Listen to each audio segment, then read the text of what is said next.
I know you didn't ask for it, but here's some unsolicited advice. Do not let this stuff out here break you. That's what it's designed to do. It's designed to break you down mentally, physically, emotionally, all of that stuff. Do not let it break you. All right? Don't let it break you. So listen, you know how this goes. Question everything. You should. And remember, this is for entertainment purposes only. Let's get to it. This couple were persuaded to abort their pregnancy after being told their baby had tested positive for a rare genetic disorder, only to be told later it was likely the baby had been healthy. Our daughter, if she even made full term, she would just spend hours suffering and her life would be just, the doctors. Just a state of palliative care. It's the most impossible choice we've ever had to make.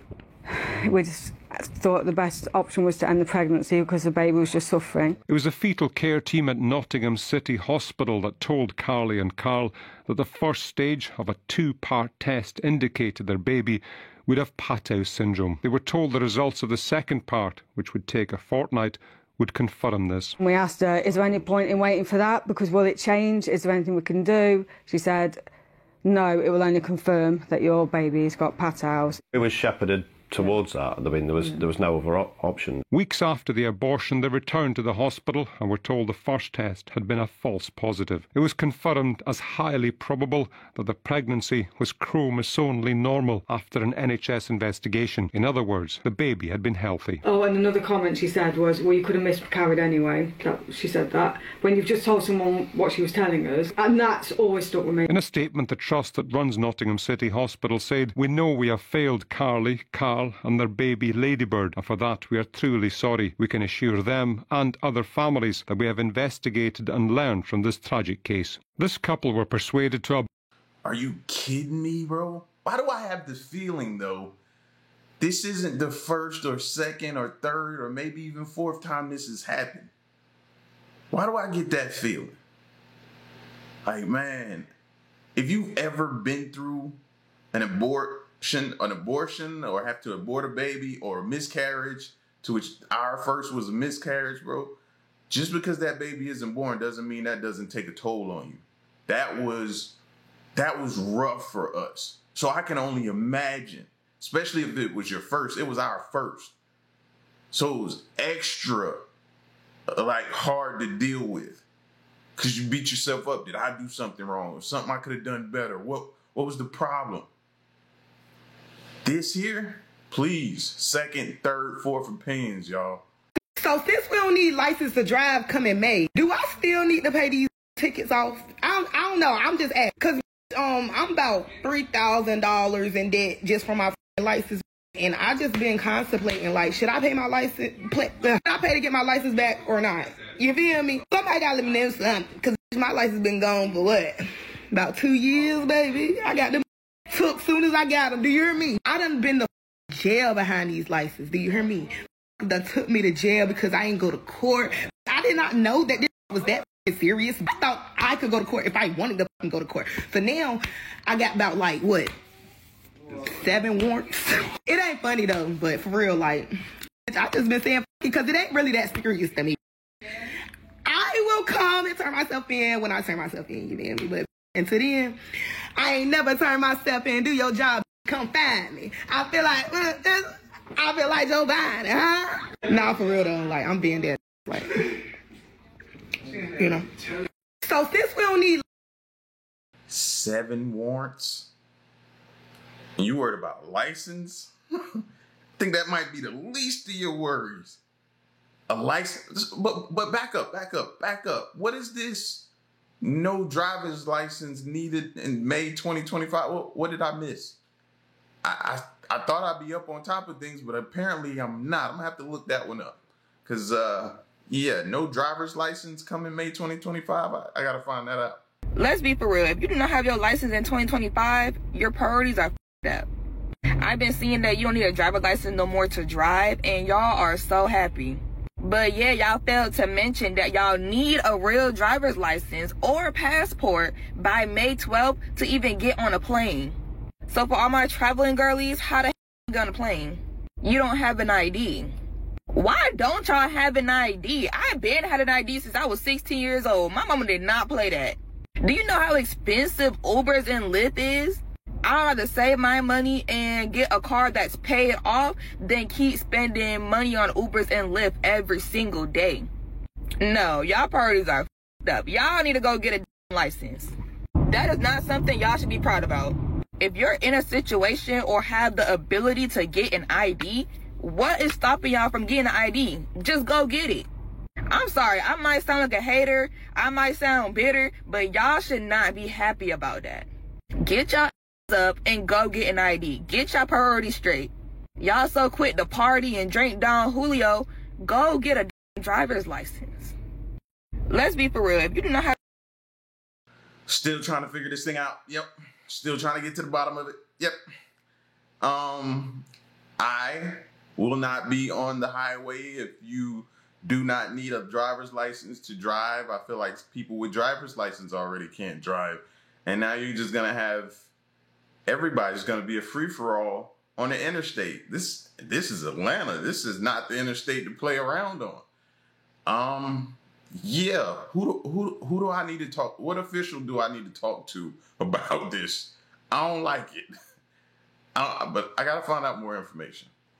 And one more thing before I wrap up, because I do want to get to these meetings and I will see you all at the EO signing later this afternoon. I would just say that you brought to mind California and North Carolina, who continue to be on our hearts, and the president and this administration are committed to ensuring that these individuals get the funding that they need. And I would just say a strong message to Democrats who are out there pretending to be outraged about the long list of crap that this administration is cutting, federal waste and funding, like $2 million for sex changes in Guatemala, $6 million to fund tourism in Egypt, $20 million on a new Sesame Street show in Iraq, $4.5 million to combat disinformation in Kazakhstan. I could go on, and I'm happy to provide this list to every single one of you. Democrats are outraged that the American people want to be, they want their taxpayers going to good uses, not stuff like this. But then they're very quiet about the fact that there are still North Carolinians and people in California who have lost everything, and in the last 4 years, the federal government did nothing to help them. This president will continue to put Americans first, and I think the successes of this week so far speak to that, and it's only Wednesday. So I'll see you guys later this week, and we'll see you this afternoon. Thank you very much. Bro, it's like, what? Like, this whole term is probably going to be like watching, I don't know, an episode of Springer maybe. I don't know, but it's definitely interesting, and it's keeping me glued. I don't think I've ever been more attentive during an administration ever. This one here is just wild. Wild. But let's back it up, though. We were sending how much money over there for what? And we got veterans that need assistance and homelessness here. Problems here. People in North Carolina that need. And we're sending what, where, how much? I don't care who you voted for. That should be of some concern to you.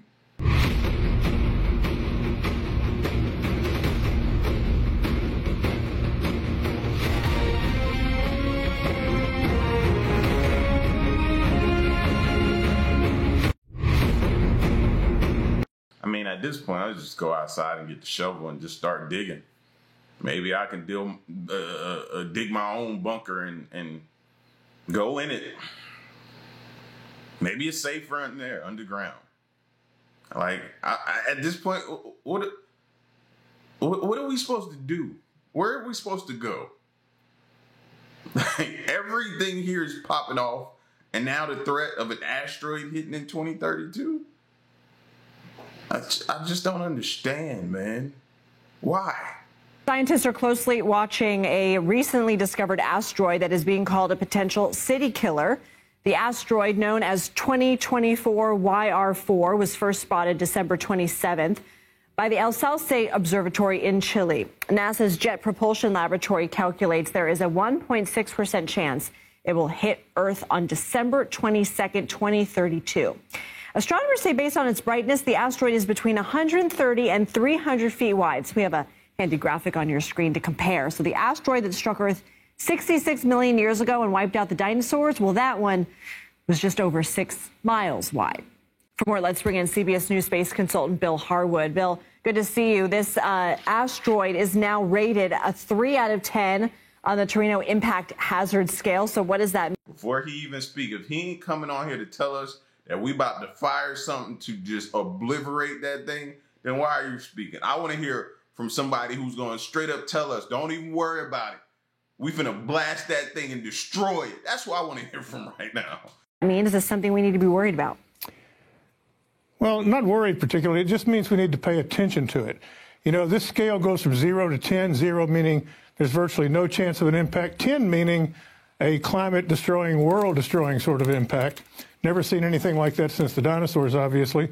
But there is a slight chance that this one could come by and hit us in 2032, as you said. The tracking is not very precise yet. They'll get another chance to really nail down the orbit when it comes back by Earth in 2028. And by that point, hopefully, the numbers will show that there's 0 chance of hitting the Earth. But right now, you know, they're certainly paying attention to it. They want to make sure they can nail down this orbit in time to do something if necessary. I don't like talking doomsday, but if this asteroid were to strike Earth in 7 years, where could it hit? How much damage could it do? Well, we don't know where it could hit yet because the trajectory is really not nearly well defined enough to make a prediction like that. But the kind of impacts we're talking about with a body of this size and its possible composition, you know, back in 1908, an asteroid hit western or eastern Siberia and leveled like 830 square miles of forest. So it's a big deal. If something like that came down in a populated area, on a big city, for example, it would be truly catastrophic. But it would be a local catastrophe. It wouldn't be something like the rock that killed the dinosaurs. It wouldn't affect the global climate, but it would certainly be a disaster of epic proportions. So we're all hoping that doesn't happen. NASA's ahead of this. They're ahead of everything. In 2022, a spacecraft successfully... Yeah, I heard that, right? So what I heard is start making plans now. Start saving now. Because this is a type of evacuation I don't think any of us have ever witnessed before. And if it hits your area, it may not be nothing to come back to. So, yeah, prepare yourself now. Successfully pushed an asteroid off course during NASA's first DART mission. Could scientists do this again if they have to? I don't know. I thought about that. You know, they definitely demonstrated the feasibility of diverting an asteroid, nudging it slightly off course. Of course, the thing there is you want to do it when the asteroid is far enough away that a relatively small nudge can have a big impact on where it ends up going. Whether they could do that in this case based on whatever they learn in 2028, I'm not sure about that, but they would certainly have advanced warning of an impact if it came to that and could warn people away from any affected areas in plenty of time. I'm not saying that it still wouldn't be a bad day if it hit, but it wouldn't be like it was hitting out of the blue. There would be warning. You know, every time we see you, we got to ask you about any new information regarding Sunny Williams and Butch Wilmore as well. Of course, they're on the International Space Station. Do we have any idea on when they're coming home? Well, we're starting to. You know, they've had some meetings this week to try to nail down exactly how they're going to do this. And it's looking like they're going to be able to get down around March 19th. That's a few weeks ahead of schedule. Basically, it's because they're moving the next crew to the station to a different Crew Dragon vehicle to speed things up a little bit. And if that happens, then the Starliner astronauts and their 2 station crewmates could get back to Earth in a best-case scenario around March 19th or shortly thereafter. So, you know, it's looking a little better for them to get home, but it's not going to be too much longer now, we all hope. You know, we'll be watching that. Bill Harwood, thank you. So let me get this right. NASA has a piece of an asteroid that was nearly 63 million kilometers away from Earth. They brought this asteroid back. Scientists studied this asteroid, and they figured out that it has DNA in it. And these results came from NASA's OSIRIS-REx mission.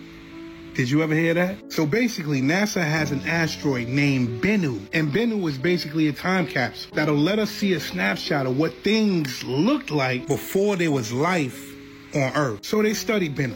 And when they studied Bennu, guess what they found out? They found out that this asteroid contains 14 out of the 20 amino acids that create protein on Earth. And it also contains at least 5 strands of RNA and DNA. And do you know what that means? That this planet that we live on basically, allegedly, came from another planet. And if it has another planet that this planet came from, then guess who's the aliens? And let me say allegedly. But all of this information is documented. And you could do the research on asteroid Bennu yourself. I'm out. So let me get this right. People been saying that for years, though, that we're the actual aliens. And I don't never refute that. Because if you think about it, we could be the aliens. I mean, to others on another planet, we would definitely be aliens. So why is that hard to believe? So does this prove that alternate realities actually exist? And maybe when you hit your head a certain way or have surgery and they hit a certain thing in your brain, or you have a stroke and something happens in your brain, that you wake up in another reality, like on a different timeline? Am I going too deep? Because I feel like this could actually prove that maybe in another reality. Y'all excuse these birds. I'm obviously outside in their house, so I can't even be mad. But I think that this proves that maybe in another reality, like right now, I am in China speaking Chinese. Maybe I was born in China. Maybe my parents moved to China via military, whatever, and I was born in China, but now I live back in the US and I have a Chinese accent because I grew up in China. Then maybe if I bump my head, I'll be bumped over to that timeline. I'll be bumped over to that reality. And maybe that's why it's like you kind of scratching, you kind of mixing up realities, you know? But is this stupid or am I hitting on something? So does this prove that it's not stupid? I think this life is like the movie Limitless. We just haven't been given this magic pill that's gonna make us tap into certain parts of our brain that we've never been able to do by ourselves. It's gonna take assistance, some kind of possible way. Maybe even, I dare to say, the microchips or whatever Elon is working on that he gives us allows us to tap into that side of the brain, and then boom. Like we would be instant geniuses, be able to speak several different languages and recall things, photographic memories, the stuff that we label geniuses for. Everybody would possibly have that. Daughter tells Mommy there is a man in her room when this was captured. What guy? The guy. The guy is at the door. Guy. Can we go together? Yeah. Do you want to open the door or you want Mommy to open it? I want Mommy to open it. Okay. He's in there. The guy? Yeah. He's scary. He's scary? I'm scared. It's okay. No. Things get creepy when the Playhouse Ring camera captured this. Wait a minute. The Playhouse has a Ring doorbell and doorbell camera on. Never mind. My bad. I'm sorry. That just threw me off. My bad. Back to the crazy video.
Daughter tells Mommy. Bro, I ain't even gonna lie to y'all. I was bracing for some type of jump scare. I don't know. I don't know what was gonna happen. I think it wasn't until almost to the end I realized I think that might be a mannequin over there. But in the beginning, I thought it was a real person. It still creepy no matter what, though. Like, yeah. I need something funny to watch now. I haven't made a recall video in a minute because I felt like I shouldn't have to. But every single day, there's at least 3 or more food recalls in every single state, every day, every 3 days, or every week. Which means you're dealing with over 300 recalls every day, every 3 days, or every week. I'm saying this to say that all of your food labels are made by the same small group of people. So when you go to these stores and you see the organic section that's the size of a freaking bookshelf telling you for the people that think that they're eating different in Walmart, or if you're not growing it yourself, going to these places that's owned by the same people, tricking you that you're eating different and quadrupling the price for it. I'm saying it to say, prepare, people. Stock up. Get an extra can of green beans if you can. Get an extra can of, you know what I'm saying? It's all coming from the same place. The label means nothing. The date is just tricking you to, let me hurry up and go buy that for that. Let me hurry up and eat that for that gets old. Lock in, people. I haven't made a recall. People don't understand that with all these plane crashes happening all over the world, something is going on. And it's happening right in front of our eyes. There was another incident with a plane in Alaska going to Nome. 10 people were aboard this plane. 10 people are missing. They have no information on where this plane is. And when I say no information, they said it's like the plane just vanished. They were in contact with the plane. The plane was supposed to land, and then they lost contact. And get this, the plane was only 12 miles away from its destination. The pilot told air traffic control that it was in a waiting pocket, waiting for the runway to clear. And guess what? The plane just vanished. It's gone. And every time these plane accidents happen, it's seeming like we're in a TV show. Like we're in the last season of Lost. You guys do remember Lost.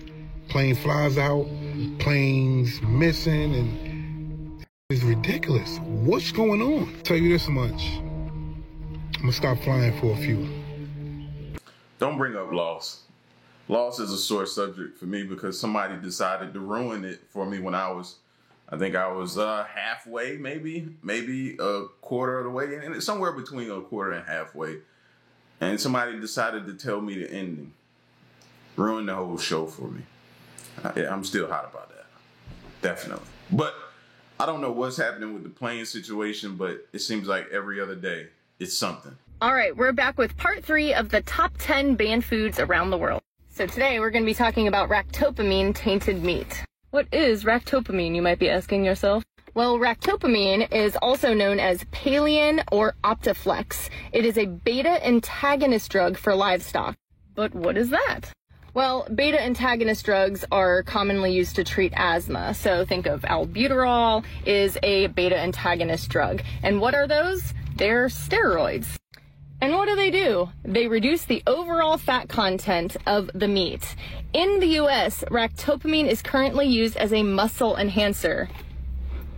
Steroids. So this is used in 45% of pigs, 30% of ration-fed cattle, and an unknown percentage of turkeys. And who knows about chicken? Well, I've seen those mega chickens, right? According to veterinarian Michael W. Fox, up to 20% of ractopamine remains in the meat after you buy it from the supermarket. And since 1998, more than 1,700 people have been poisoned by eating pigs fed with the drug. In February 2013, Russia issued a long-term ban on U.S. red meats and pork due to traces of ractopamine. But right here, you don't see it's banned in the U.S. But it is banned in 160 countries across Europe, including Russia, mainland China, and Taiwan. So at least... All I'm trying to say is they don't really care about us. Somebody said that. All I'm trying to say is they don't really care about us. Who said that? Somebody said that. It's a great lyric. They're kind of keeping track of things. So what are some of the risks of ingesting this ractopamine? Well, it can be linked to a reduction in reproductive function, an increase in mastitis in dairy herds, which is never fun, and increased and disability. And it's also known to have an effect on the human cardiovascular system, causing hyperactivity, chromosomal abnormalities, and behavioral changes. So if lab meat wasn't enough for you, and GMO meat wasn't enough for you, and added chemicals wasn't enough for you, you got this, right? So, you know what this makes me think? Remember back when they were talking about population control a lot? And my mind thinks that although they couldn't do nothing drastically in front of our faces, they're doing it slowly through our food. That could possibly be what's going down here. I don't know. Feels like it. Does feel like it. 800,000. Do you know what that is? That is the number of American citizens that are homeless, give or take. 800,000. 40 billion. That is the amount of money that the USAID spent in 1 year, in 2024. 1 year. Just quick little math, little Google search on the cost of a trailer. We could have put every single homeless American in a trailer in 1 year. 1 year. And of that 800,000, it's not just any one group of people. It's every flavor of American you can think of. Every race, gender, religion, sexual orientation, doesn't matter. 800,000 Americans have no air conditioner or heat or water to bathe. How many thousands of kids go to sleep hungry? How many diabetics struggle to pay for insulin? And yet we're funding comic books in other countries. And then to have the audacity to be mad because it's Elon Musk that's finding all of these issues. If this doesn't piss you off as an American, you have way too much hate in your heart for Elon Musk. I don't care who found these flaws. It could have been anyone, and I would be extremely grateful. It just, kids froze, literally froze in North Carolina. How many people right now are homeless in California due to the wildfires? Yet we're spending $40 billion. It's sickening. It's truly sickening.